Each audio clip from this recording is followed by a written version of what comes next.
Hi hello ಬನ್ನಿ ಬಿಸಿ ಬಿಸಿ ಆಗಿರುವಂಥ ಈ ಚಪಾತಿ ಜೊತೆಗೆ ನಾನು ಸಿಂಪಲ್ ಆಗಿ ಹಾಗೆ ತುಂಬಾ ಟೇಸ್ಟಿಯಾಗಿರುವಂಥ ಒಂದು ಆಲೂಗಡ್ಡೆ ಪಲ್ಯನ ಮಾಡಿದ್ದೀನಿ ನೋಡಿ. ಮನೆಯಲ್ಲಿ ತರಕಾರಿಗಳು ಇಲ್ದಿರುವಾಗ ಒಂದು 2 ಆಲೂಗಡ್ಡೆ ಇದ್ದರೆ ಸಾಕು, ತುಂಬಾ ರುಚಿಕರವಾಗಿರುವಂಥ ಈ ಆಲೂಗಡ್ಡೆ ಪಲ್ಯನ ಮಾಡ್ಕೋಬಹುದು. ಬನ್ನಿ ಹೇಗೆ ಮಾಡ್ತಾ ಇದ್ದೀನಿ ಅಂತ ನೋಡೋಣ. ನೋಡಿ, ಒಂದು ಈರುಳ್ಳಿ ಹಾಗೆ ಒಂದು ಟೊಮ್ಯಾಟೊ, ಹಸಿಮೆಣಸಿನ್ಕಾಯಿ ಕಟ್ ಮಾಡಿ ಇಟ್ಕೊಂಡಿದ್ದೀನಿ. ಈರುಳ್ಳಿ ಟೊಮ್ಯಾಟೋನ ಉದ್ದುದ್ದಾಗೆ ಕಟ್ ಮಾಡ್ಕೊಂಡಿದ್ದೀನಿ. ನೋಡಿ, ನಾನು ಸಣ್ಣದಾಗಿ ಈ ಥರ ಉದ್ದುದ್ದಾಗಿ ಆಲೂಗಡ್ಡೆನ ಕಟ್ ಮಾಡ್ಕೊಂಡಿದ್ದೀನಿ. ಇಲ್ಲಿ 2 ಆಲೂಗಡ್ಡೆನ ಕಟ್ ಮಾಡಿಕೊಂಡು ನೀರಲ್ಲಿ ಹಾಕಿ ಇಟ್ಕೊಂಡಿದ್ದೀನಿ. ಇದನ್ನು ನೀರಲ್ಲಿ ಹಾಕಿ ಇಡೋದ್ರಿಂದ ಕಪ್ಪಗಾಗಲ್ಲ. ಹಾಗಾಗಿ ನೋಡಿ, ಈಗ ನಾನು ಒಂದು ಪಾತ್ರೆ ತಗೊಂಡು ಅದಕ್ಕೆ ಎಣ್ಣೆ ಹಾಕ್ಕೊಳ್ತಾ ಇದ್ದೀನಿ. ಎಣ್ಣೆ ಬಿಸಿ ಆಗಿದೆ. ಇದಕ್ಕೆ ನಾನು ಸ್ವಲ್ಪ ಜೀರಿಗೆನೂ ಹಾಕ್ಕೊಳ್ತಾ ಇದ್ದೀನಿ. ಜೀರಿಗೆ ಸಿಡಿತಾ ಇದೆ. ಈಗ ನಾನು ಕಟ್ ಮಾಡಿ ಇಟ್ಕೊಂಡಿರುವಂಥ ಈರುಳ್ಳಿನೂ ಹಾಗೆ ಹಸಿಮೆಣಸಿನ್ಕಾಯಿನೂ ಸಹ ಹಾಕ್ಕೊಳ್ತಾ ಇದ್ದೀನಿ. ಈರುಳ್ಳಿ ಹಸಿಮೆಣಸಿನ್ಕಾಯಿ ಹಾಕಿಬಿಟ್ಟು ಜಾಸ್ತಿ ಕೆಂಪು ಬಣ್ಣ ಬರುವವರೆಗೂ ಫ್ರೈ ಮಾಡೋದೇನು ಅವಶ್ಯಕತೆ ಇಲ್ಲ. ಸ್ವಲ್ಪ ಕಂದು ಬಣ್ಣ ಬರುವವರೆಗೂ ಫ್ರೈ ಮಾಡಿಕೊಂಡ್ರೆ ಸಾಕು. ಈಗ ನಾನು ಇದಕ್ಕೆ ಕಟ್ ಮಾಡಿ ಇಟ್ಕೊಂಡಿರುವಂಥ ಆಲೂಗಡ್ಡೆನ ಹಾಕ್ಕೊಳ್ತಾ ಇದ್ದೀನಿ. ಆ್ಯಕ್ಚುಲಿ ನಾನು ಆಲೂಗಡ್ಡೆ ಸಿಪ್ಪೆನೇ ತೆಗ್ದಿಲ್ಲ. ಸಿಪ್ಪೆ ತೆಗ್ದಿದ್ದೀರಾ ಮಾಡಿದರೆ ತುಂಬಾ ಚೆನ್ನಾಗಿರುತ್ತೆ ಟೇಸ್ಟು. ಹಾಗಾಗಿ ನೋಡಿ, ಆಲೂಗಡ್ಡೆನ ಒಂಚೂರು ನೀರು ಹಾಕ್ದಿರಾನೇ ನಾನು ಇದನ್ನು ಫ್ರೈ ಮಾಡ್ಕೊಳ್ತಾ ಇದ್ದೀನಿ, ಬೇಯಿಸ್ಕೊಳ್ತಾ ಇದ್ದೀನಿ.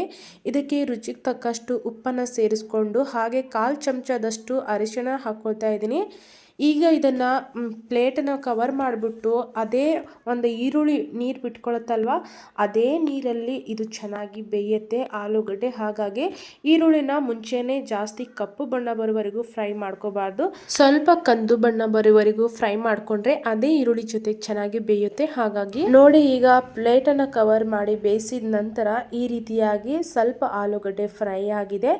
ಆಲೂಗಡ್ಡೆನ ಆದಷ್ಟು ಸಣ್ಣದಾಗಿ ಉದ್ದುದ್ದಾಗಿ ಕಟ್ ಮಾಡಿಕೊಂಡ್ರೆ ಚೆನ್ನಾಗಿರುತ್ತೆ. ಇದನ್ನ ಗ್ಯಾಸ್ನ ಕಡಿಮೆ ಉರಿಯಲ್ಲೇ ಇಟ್ಬಿಟ್ಟು ಬೇಯಿಸ್ಕೋಬೇಕಾಗುತ್ತೆ. ಈಗ ನಾನು ಇದಕ್ಕೆ ಟೊಮ್ಯಾಟೊ ಹಾಕ್ಕೊಳ್ತಾ ಇದ್ದೀನಿ. ಕೆಲವೊಂದು ಪಲ್ಯಗಳಿಗೆ, ಕೆಲವೊಂದು ರೆಸಿಪಿಗಳಿಗೆ ಟೊಮ್ಯಾಟೊನ ಮೇಲಿಂದ ಹಾಕ್ಕೊಂಡ್ರೆ ಚೆನ್ನಾಗಿರುತ್ತೆ. ಆವಾಗಲೇ ಈರುಳ್ಳಿ ನೀರು ಬಿಟ್ಕೊಳ್ಳೋ ನೀರಲ್ಲೇ ಆಲೂಗಡ್ಡೆ ಎಲ್ಲ ಫ್ರೈ ಆಗಿದೆ, ಬೆಂದಿದೆ. ಈಗ ಈ ಟೊಮ್ಯಾಟೊ ರಸ ಬಿಟ್ಕೊಂಡು ಅದೇ ಟೊಮ್ಯಾಟೊ ರಸದಲ್ಲಿ ಚೆನ್ನಾಗಿ ಆಲೂಗಡ್ಡೆ ಎಲ್ಲ ಬೇಯುತ್ತೆ. ಇದಕ್ಕೆ ಒಂಚೂರು ನೀರು ಹಾಕೋದು ಅವಶ್ಯಕತೆ ಇಲ್ಲ. ಹಾಗಾಗಿ ಒಂಚೂರು ನೀರು ಹಾಕ್ದಿರ ನಾವು ಮಾಡುವಾಗ ಅದೇ ಟೊಮ್ಯಾಟೊ ಈರುಳ್ಳಿ ನೀರು ಬಿಟ್ಕೊಂಡು ಅದರಲ್ಲೇ ಬೇಯುತ್ತೆ. ಹಾಗಾಗಿ ನೋಡಿ, ಈಗ ಟೊಮ್ಯಾಟೊನೂ ಸಹ ಬೆಂದಿದೆ. ನಾವು ಆದಷ್ಟು ಪ್ಲೇಟನ್ನು ಮುಚ್ಚಿ ಬೇಯಿಸೋದ್ರಿಂದ ತುಂಬ ಬೇಗನೆ ತರಕಾರಿ ಪಲ್ಯ ಎಲ್ಲ ಬೇಗ ಬೇಯುತ್ತೆ. ಹಾಗಾಗಿ ಈಗ ನೋಡ್ತಾ ಇರ್ಬೋದು, ಆಲೂಗಡ್ಡೆನೂ ಸಹ ಸಾಫ್ಟ್ ಆಗಿದೆ, ಆಲೂಗಡ್ಡೆನೂ ಸಹ ಬೆಂದಿದೆ. ನೋಡಿ, ತುಂಬಾ ಬೇಗ ಬೇಯುತ್ತೆ. ಈ ರೀತಿಯಾಗಿ ಕಟ್ ಮಾಡಿ ಮಾಡೋದ್ರಿಂದ ಆಲೂಗಡ್ಡೆನ ಜಾಸ್ತಿ ಹೊತ್ತು ಬೇಯಿಸೋದೇನು ಅವಶ್ಯಕತೆ ಇರಲ್ಲ. ಈಗ ನಾನು ಇದಕ್ಕೆ ಖಾರಕ್ಕೆ ಎಷ್ಟು ಬೇಕೋ ಅಷ್ಟು ಖಾರದ ಪುಡಿನ ಹಾಕ್ಕೊಳ್ತಾ ಇದ್ದೀನಿ. 1 ಸ್ಪೂನ್ ಆಗೋಷ್ಟು ಖಾರದ ಪುಡಿ ಹಾಕ್ಕೊಳ್ತಾ ಇದ್ದೀನಿ. ಈ ನಮ್ಮ ಖಾರದಲ್ಲಿ ಎಲ್ಲ ಮಸಾಲೆ ಐಟಮ್ಸ್ ಇರೋದ್ರಿಂದ ಈ ಖಾರದ ಪುಡಿ ಬಿಟ್ಟರೆ ಬೇರೆ ಯಾವುದೇ ಮಸಾಲೆಗಳನ್ನು ಇಲ್ಲಿ ನಾನು ಸೇರಿಸ್ಕೊಳ್ತಾ ಇಲ್ಲ. ಇದಕ್ಕೆ ಬೇಕಾದರೆ ಗರಂ ಮಸಾಲ, ಧನಿಯಾ ಪುಡಿ, ಜೀರಿಗೆ ಪುಡಿನ ಹಾಕೋಬಹುದು. ನೋಡ್ತಾ ಇರ್ಬೋದು ಎಷ್ಟು ಸಿಂಪಲ್ಲು, ಹಾಗೆ ಎಷ್ಟು ಬೇಗ ಈ ಪಲ್ಯ ಮಾಡ್ಕೋಬಹುದು ಅಂತ. ಹಾಗೆ ಈ ಪಲ್ಯ ತಿನ್ನೋದಕ್ಕಂತೂ ತುಂಬ ಅಂದರೆ ತುಂಬಾ ಚೆನ್ನಾಗಿರುತ್ತೆ ಫ್ರೆಂಡ್ಸ್. ಹಾಗೆಯೇ ಮನೆಯಲ್ಲಿ ತರಕಾರಿಗಳು ಇಲ್ದಿರುವಾಗ ಒಂದು 2 ಆಲೂಗಡ್ಡೆ ಇದ್ರೆ ಸಾಕು. ಈ ರೀತಿಯಾಗಿ ಸಿಂಪಲ್ ಆಗಿರುವಂಥ ಈ ಆಲೂಗಡ್ಡೆ ಪಲ್ಯನ ಮಾಡ್ಕೋಬಹುದು. ನೋಡ್ತಾ ಇರ್ಬೋದು, ಆಲೂಗಡ್ಡೆ ಪಲ್ಯ ಅಂತೂ ಆಲ್ಮೋಸ್ಟ್ ರೆಡಿ ಆಗಿದೆ. ಈಗ ಇದನ್ನು ಸೈಡಲ್ಲಿ ಎತ್ತಿ ಇಟ್ಕೊಳ್ತಾ ಇದ್ದೀನಿ. ಹಾಗೆಯೇ ನಾನು ಮುಂಚೆನೇ ಹಿಟ್ಟನ್ನು ಕಲಸಿಟ್ಕೊಂಡಿದ್ದೆ ಚಪಾತಿ ಮಾಡ್ಕೊಳ್ಳೋಣ ಅಂತ. ಇದ್ರ ಜೊತೆಗೆ ನಾನು ಚಪಾತಿ ಮಾಡ್ಕೊಳ್ಳೋಕ್ಕೆ ರೆಡಿ ಮಾಡ್ಕೊಳ್ತಾ ಇದ್ದೀನಿ. ನೋಡ್ತಾ ಇರ್ಬೋದು ಎಷ್ಟು ಬೇಗ ಕುಕ್ಕಾಗಿ ರೆಡಿ ಆಯಿತು ಅಂತ. ಒಂದು ಸಿಂಪಲ್ ಆಗಿರುವಂಥ ಪಲ್ಯ ರೆಸಿಪಿ ಇದು. ನೋಡ್ತಾ ಇರ್ಬೋದು, ಚಪಾತಿನೂ ಸಹ ಸೈಡಲ್ಲಿ ಸುಟ್ಕೊಳ್ತಾ ಇದ್ದೀನಿ. ಬೇಗ ಬೇಗ ಮಾಡ್ಕೋಬೋದು.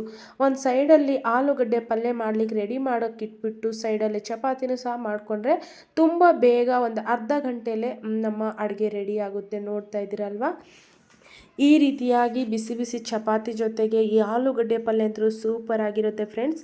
ನೀವು ಯಾವತ್ತೂ ಈ ಥರ ಸಿಂಪಲ್ ಆಗಿರೋವಂಥ ಅಡುಗೆಗಳನ್ನು ಮಾಡಿ ರುಚಿ ನೋಡಿಲ್ಲ ಅಂದರೆ ಖಂಡಿತ ಈ ರೆಸಿಪಿನ ಟ್ರೈ ಮಾಡಿ ಒಮ್ಮೆ. ಪ್ರತಿದಿನ ಏನಪ್ಪ ಸ್ಪೆಷಲ್ ಆಗಿ ಅಡುಗೆ ಮಾಡೋದು ಅಂತ ಅಂದ್ಕೊಳ್ತೀರಾ? ಹಾಗಿದ್ರೆ ತುಂಬಾ ಸಿಂಪಲ್ ಹಾಗೆ ತುಂಬ ಟೇಸ್ಟಿಯಾಗಿರುವಂಥ ರೆಸಿಪಿಗಳನ್ನು ನನ್ನ ಚಾನಲಲ್ಲಿ ನೋಡಿ ನಿಮಗೆ ಎಲ್ಲ ಥರದ ರೆಸಿಪಿಗಳು ಸಿಗುತ್ತೆ. ಹಾಗಾಗಿ ನೋಡಿ, ಇವತ್ತಿನ ನನ್ನ ದಿನದ ಊಟವನ್ನು ಇಷ್ಟು ಸಿಂಪಲ್ ಆಗಿರುವಂಥ ಚಪಾತಿ ಆಲೂಗಡ್ಡೆ ಪಲ್ಯನ ಮಾಡ್ಕೊಂಡಿದ್ದೀನಿ. ಹಾಗೆಯೇ ನೋಡಿದ್ರಲ್ವಾ ಫ್ರೆಂಡ್ಸ್, ಎಷ್ಟು ಬೇಗ ಕುಕ್ಕಾಗಿ ಈ ಸಿಂಪಲ್ ಆಗಿರುವಂಥ ಒಂದು ಆಲೂಗಡ್ಡೆ ಪಲ್ಯ ರೆಸಿಪಿನ ಮಾಡಿದ್ದೀನಿ. ನಿಮಗೇನಾದರೂ ಈ ವಿಡಿಯೋ ಇಷ್ಟ ಆಗಿದ್ರೆ ಒಂದು ಲೈಕ್ ಮಾಡಿ, ಕಾಮೆಂಟ್ ಮಾಡಿ, ಹಾಗೆ ಸಬ್ಸ್ಕ್ರೈಬ್ ಮಾಡೋದನ್ನು ಮಾತ್ರ ಮರಿಬೇಡಿ ಫ್ರೆಂಡ್ಸ್. ಮತ್ತೆ ಸಿಗ್ತೀನಿ ಹೊಸ ರೆಸಿಪಿಯೊಂದಿಗೆ. ಅಲ್ಲಿವರೆಗೂ ಟೇಕ್ ಕೇರ್, ಬಾಯ್ ಬಾಯ್.